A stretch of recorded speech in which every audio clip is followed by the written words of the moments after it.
మన ముఖ్యమంత్రి రేవంత్ రెడ్డి చేవెళ్లలో ఒక మీటింగ్ పెట్టిండు. మీటింగ్ పెట్టి ఆ మీటింగ్లో అడ్డగోలుగా మాట్లాడింది. ఆయన ముఖ్యమంత్రి అయిన కాడికి వెళ్ళి ఏం మాట్లాడుతుండో మీరే చూస్తున్నారు. ఏమంటాడు?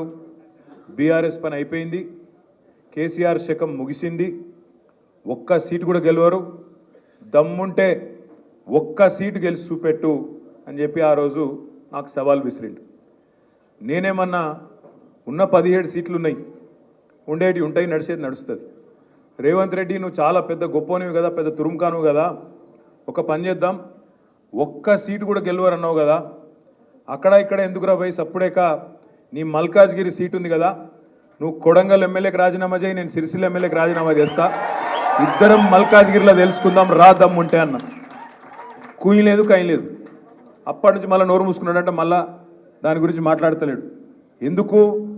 ఎందుకంటే ఆయనకు తెలుసు 5 ఏళ్ళు మల్కాజ్గిరిలో చేసిన ఒక్క పని లేదు, తిరిగిన ఒక్క కాలనీ లేదు, కనీసం ఎన్నడూ కూడా పలకరించిన పాపాన పోలేదు ఆనాడు పార్లమెంట్ సభ్యుడిగా రేవంత్ రెడ్డి. అందుకే ఆయనకు తెలుసు, ఆయన వీక్ స్పాట్ మీద కొట్టిర్రు. అమ్మ వీళ్ళు మల్కాజ్గిరిలో 7 గెలిచిండ్రు, దబ్బన గట్టిగా ఆయనతో నేనేమన్నా టెంప్ట్ అయిపోతే ఈ బలుగుతుంది, ఉన్నది పోతుంది, మొత్తం ఉన్న పదవి పోతుంది, ఆయనతో మల్కాజ్గిరి వీక్తుంది అని చెప్పి భయపడి కనీసం నోరు కూడా మెదపలేదు. ఈ మాట ఎందుకు చెప్తున్నా అంటే, ఒక గది మల్కాజ్గిరిలో బీఆర్ఎస్ పవరు, గది మన సత్తా. ముఖ్యమంత్రే భయపడుతున్నాడు ఇవాళ.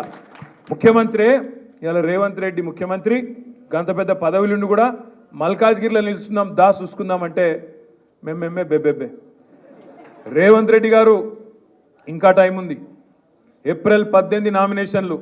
నేను మళ్ళీ వచ్చానని బతిమలాడుకుంటా. దబ్బన నూగిన దమ్ముండి సడన్గా నీకు ధైర్యం వచ్చి రాజీనామా చేసి వస్తే నేను వస్తా, తప్పకుండా నిలబడతాను, నేను మాట మీద నిలబడతా అనే మాట విజ్ఞప్తి చేస్తా ఉన్నా. దబ్బన నాకు తెలుసు ఆయన అంటే కాదు, నాకు తెలుసు ఆయన రాడు, పిరికోడు. మా సోముకు బాగా తెలుసు.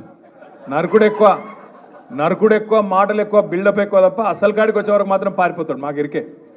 నేను కూడా చాలా కాలం నుంచి చూస్తున్నా రేవంత్ని. 2009కి వెళ్ళి చూస్తున్నాం. మా అందరికి పాతోడే, కొత్తోడేం కాదు. కాబట్టే చెప్తున్నా, చాలా పెద్ద పెద్ద మాటలు, పెద్ద పెద్ద డైలాగులు తప్ప విషయం మాత్రం ఏముండదు. ఇవాళ రేపు జరుగుతున్న పోటీ, రేపు మల్కాజ్గిరిలో జరగబోయే పోటీ శ్రీనివాస్ యాదవ్ గారు చక్కగా చెప్పినారు. తిట్టుకునేందుకు మస్తుగా టైం ఉంది.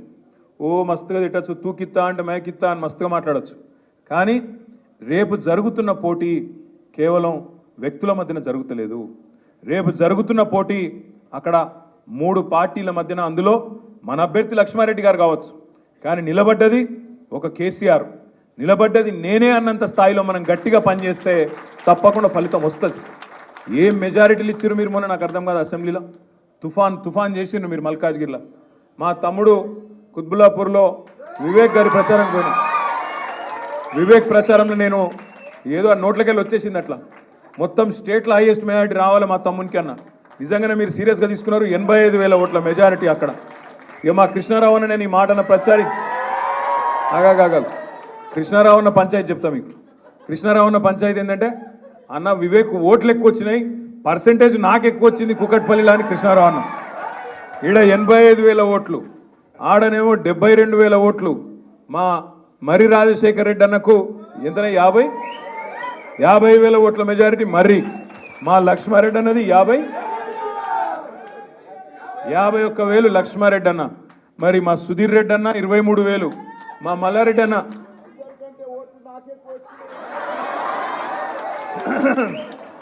ఓట్లు ఎక్కువ వచ్చినాయి కానీ మరి ఎక్కువ మెజారిటీ రాలే కదా.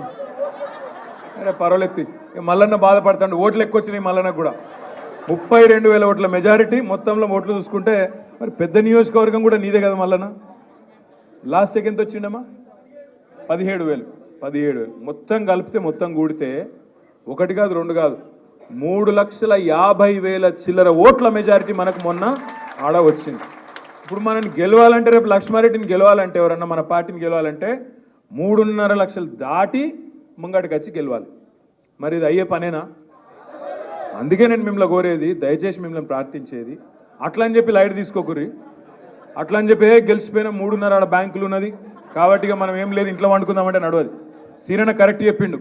మనం కార్పొరేటర్ ఎలక్షన్ ఎట్లా కొట్లాడతామో, ఇల్లు తిరుక్కుంటా, గల్లీ తిరుక్కుంటా, ఇంటింటికి పోయి బతిమలాడతామో, మనం సర్పంచ్ ఎలక్షన్ ఎట్లా కొట్లాడతామో, దయచేసి అభ్యర్థి పార్లమెంటు భారతదేశంలోనే అతిపెద్ద పార్లమెంటు నియోజకవర్గం ఏది?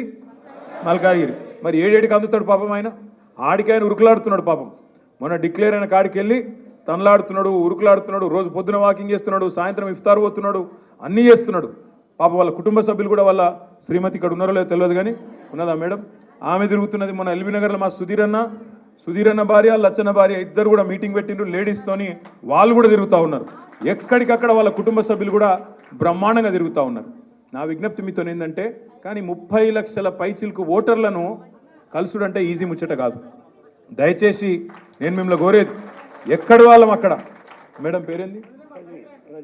రజనీ గారు, రజనీ లక్ష్మారెడ్డి గారు, ఒకసారి గట్టిగా సపోర్ట్ కొట్టండి. బాగా కష్టపడుతుంది మేడం కూడా. కానీ అభ్యర్థి అందరూ కూతురు కొడుకు అందరు తిరగాలి కాదు, ఎలక్షన్ ఆయా. నేనేమంటున్నా, వాళ్ళ కుటుంబం ఎట్లయితే కష్టపడుతుందో మనం కూడా గులాబీ కుటుంబ సభ్యులందరం కూడా అంతే స్థాయిలో కష్టపడాలన్నదే నా ప్రార్థన మీ అందరితో. పాప పేరు భవానీ, తను కూడా బాగా